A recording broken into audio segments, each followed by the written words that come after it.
This is a continuation of our discussion from the previous video of the 1930s and the Great Depression.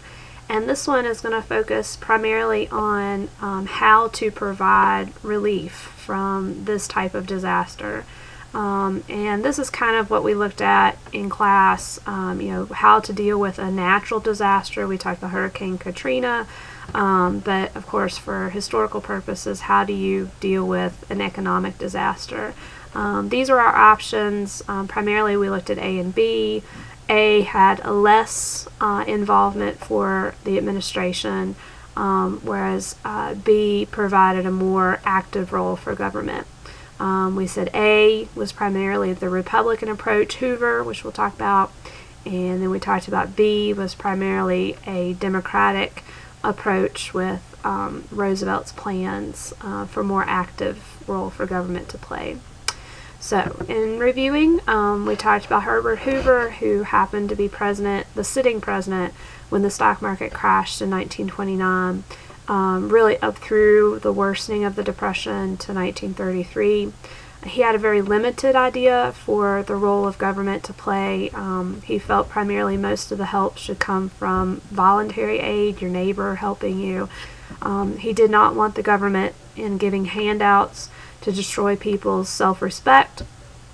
He instead wanted to focus on job growth and allow people to regain employment and a paycheck. And he always insisted that things would get better soon. He did not really foresee the long decade depression that we had started as of 1929. We talked about how really that limited role for government neglected the local level need. People helping others just wasn't possible in the 1930s when many people were out of work, 1 in 4 we talked about. There was an overwhelming number of people who needed help at the local level, free bread, soup kitchens, and of course sort of the false optimism that things would get better neglected the reality of the times that many people were suffering at that moment. Bad went to worse, and a couple other administration decisions by the Hoover term, one of which was the Tariff Act of 1930, otherwise known as the Hawley-Smoot Tariff. This was a high protective tariff, and a tariff is a tax on imported goods that was supposed to keep out foreign competition and help stimulate job growth here at home. But of course what ended up happening is that there were retaliatory tariffs from our trading partners that were put up against our trade goods, and so it essentially strangled world trade and slowed the global economy down even further. The RFC provided loans to banks and businesses, so it just appeared like Hoover didn't care and that he was only willing to help the rich, when in reality both of these was just more of his idea of a growth as opposed to more of a direct role for government to play in the lives of people. This would just restore the economy, he had hoped, but it didn't. Because of that blame, Hoover gets blamed for the suffering of the Depression. Of course, Hoovervilles were these unemployed little shanty towns that cropped up in the outlying areas of many cities where people had lost their jobs, and then of course other Hooverisms that we talked about in class. Hoover's reputation got worse. There were a number of World War I veterans who had come to Washington, D.C. begging that their bonus check from service in World War I be paid early, but then of course the Hoover administration didn't want to do that because we were in economic crisis and he didn't feel like the country could pay the bonus checks early. And then of course ultimately the Army is called out to clear out the Hoovervilles in D.C. and that makes it look bad for Hoover that he didn't care about the veterans. So in 1932 election, the country is really ready for a change. Hoover does run for re-election, but he's running against Franklin D. Roosevelt, FDR, who's the Democratic candidate, who's really offering the country a new deal, a new direction, a new plan of action to deal with the problems of the Great Depression.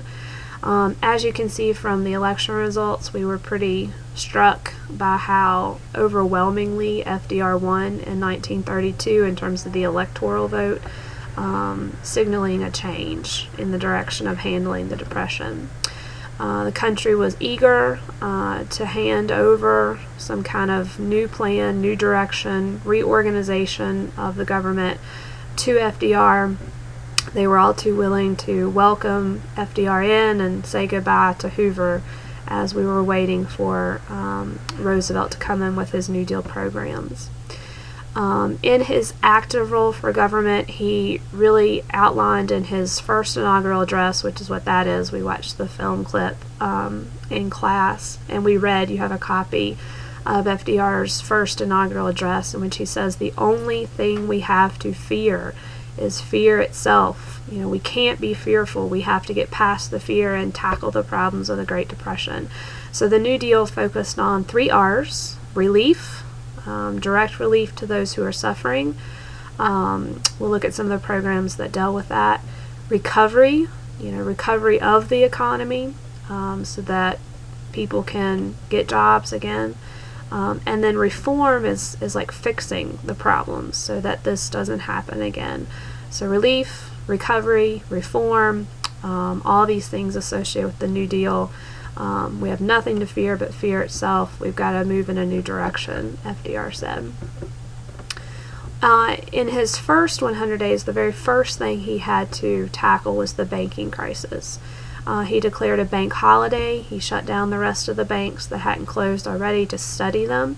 When they reopened, there was a new program of insurance for bank deposits called the Federal Deposit Insurance Corporation, the FDIC, which still exists today. This is a reform measure to essentially protect your money when you invest it in a bank. So when people who had lost money in the bank now can feel more secure that their bank deposits are going to be insured up to a certain amount. Very important down here, FDR would speak directly with the American people over the radio. These were called fireside chats because they were like he was in your home next to your fireside, reassuring you that things were going to be better, explaining to you what the government was doing, what action the government was taking. He will continue this style of communication even through World War II, and talking about America's involvement and America's progress in the war.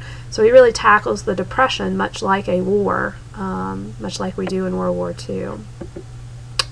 Beyond the FDIC, this one, the Works Progress Administration, was more of a relief organization. FDIC was a reform measure.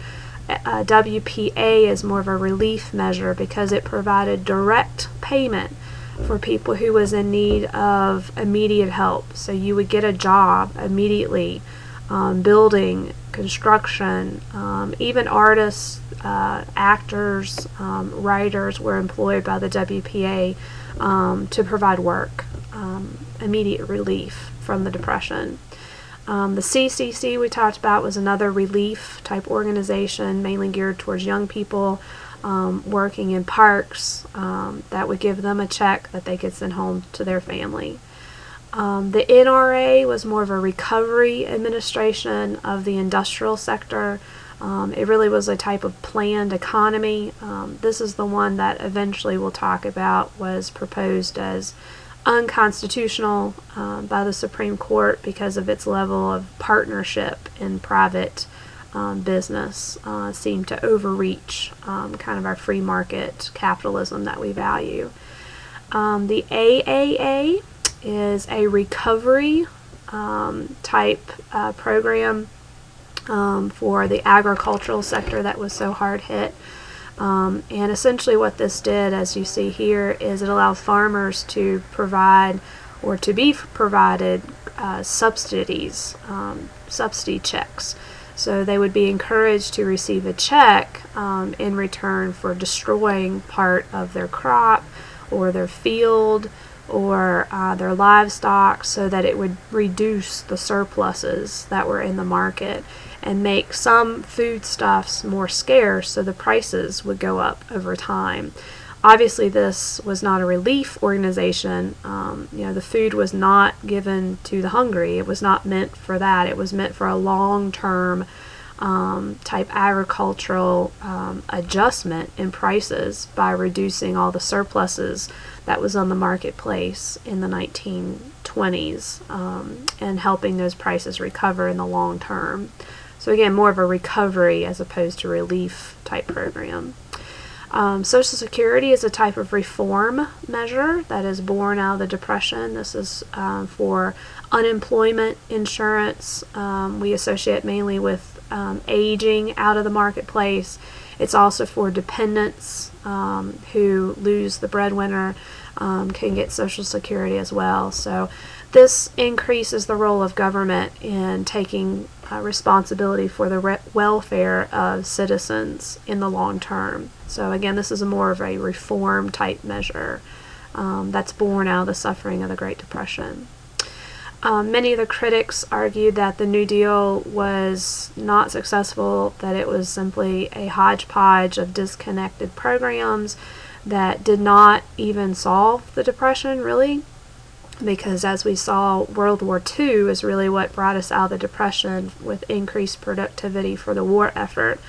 And the other thing critics will argue is that if you don't like big government, you might source a lot of the big government programs to the New Deal programs. That there's a lot of waste, critics argue, in these programs that open up a legacy of future government spending. And of course, at the time, we talked about the NRA was struck down as unconstitutional. FDR tried to save a lot of his programs by adding Supreme Court justices that were favorable to the New Deal programs. This was part of the packing the court proposals that he made, and this got him into some trouble in the late 1930s as people started to question how big should government be. Supporters, on the other hand, say that FDR's New Deal programs were needed, that the economy had slowed to no growth in the 1930s, that you need to spend money to make money. These programs needed to be enacted, like the WPA, to get people working again so they had money to spend on the marketplace, and that government should play a huge role in advocating for the well-being of its citizens. We talked about the activism of the progressive movement at the turn of the 20th century, so you kind of see that playing into the supporters' point of view by the 1930s. This is very much a federalist, if we go back that far, federalist type proposal that government needs to be more active in addressing the needs of its citizens. So please review these slides, the programs that are required of you knowing, how FDR and the New Deal programs enlarged the role of the federal government, and of course the legacy of that.